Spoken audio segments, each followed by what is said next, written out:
O FPR 2017, né, agora, o Brasil tem 206,8 milhões de habitantes, segundo os dados divulgados nessa terça-feira, agosto de 2016, pelo Instituto Brasileiro de Geografia e Estatística, o IBGE. Estimativas publicadas no Diário Oficial da União indicam que o país tinha, em 1º de julho deste ano, 81.432 habitantes. No ano passado, a população era de 204.450.649, ou seja, o crescimento da população foi de 0,8%. Aí, uma notícia do UOL, um trechinho, né? Com base nas informações do texto e nos conhecimentos em geografia da população, assinale a alternativa correta. Então, vamos ler as alternativas para ver o que a gente pode considerar como correto aqui. O percentual de crescimento populacional indicado mostra que a teoria malthusiana tinha razão, isso é, que a população está crescendo em progressão geométrica e a de alimentos em ritmo aritmético. A gente viu antes, né, no comentário, que não, né, a realidade está mostrando que a população ela vem crescendo a um ritmo cada vez menor, né, na humanidade como um todo, um pouco porque se torna caro ter filhos quando a população se urbaniza, né? No campo, um filho a mais é alguém a mais para ajudar na mão de obra, né?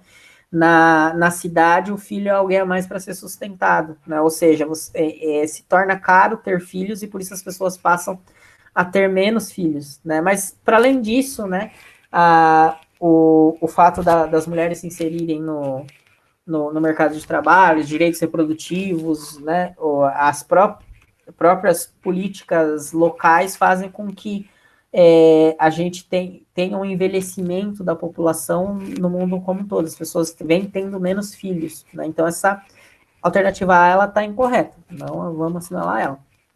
Na B, a taxa de natalidade caiu de forma significativa nas 2 últimas décadas, e a porcentagem de crescimento atual é explicada pela vinda de imigrantes e refugiados de outros países. Na verdade, também não. A gente viu na questão anterior que o Brasil recebe muito pouca gente do estrangeiro, né? Então, a taxa de natalidade, de fato, ela caiu no Brasil, ela vem diminuindo de ano a ano, só a gente lembrar quantos filhos tiveram nossos bisavós, os nossos avós, os nossos pais, né? E quantos filhos nós pretendemos ter aqui na nossa geração, né? Então, isso de fato vem acontecendo, mas o aumento populacional não foi pela vinda de imigrantes e refugiados de outros países, foi natalidade mesmo, foi gente que nasceu em sua maior parte, né? No nosso caso brasileiro. A C, em termos absolutos, a expressiva diferença no montante da população entre um ano e outro indica que as políticas públicas de controle de natalidade da última década não conseguiram diminuir o crescimento populacional.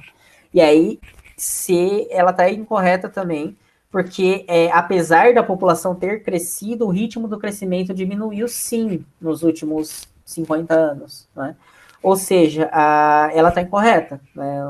Essas políticas de natalidade, né, diminuíram de fato. Não só as políticas de natalidade, todos aqueles motivos lá que a gente já debateu antes.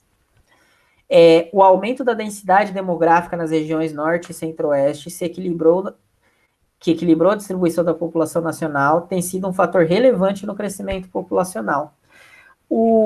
As regiões norte e centro-oeste, elas têm um aumento populacional de fato, né? Mas esse aumento populacional, ele é por conta de um fluxo de migração interna do nosso próprio país, de gente que sai principalmente do sul, da região sul e sudeste, para ir morar na região centro-oeste e norte, por conta da expansão da fronteira agrícola brasileira, né?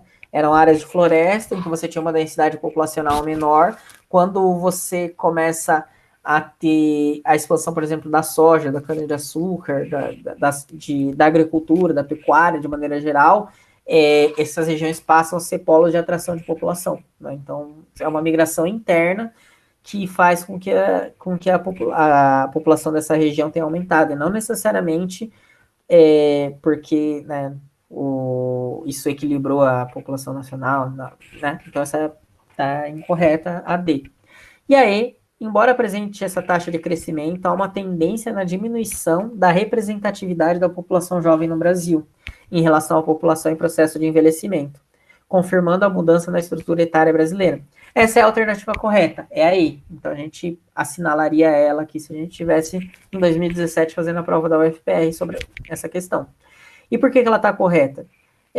As pessoas tendo menos filhos, a gente tem uma mudança na estrutura etária, porque você começa aquela pirâmide etária, né, em que você tem muitos jovens e poucos velhos, ela começa a se inverter. A população vai envelhecendo e o índice de jovens vai diminuindo, né? Então você vai mudando aos poucos a estrutura etária brasileira. A gente está no meio dessa transição, né, de estrutura etária.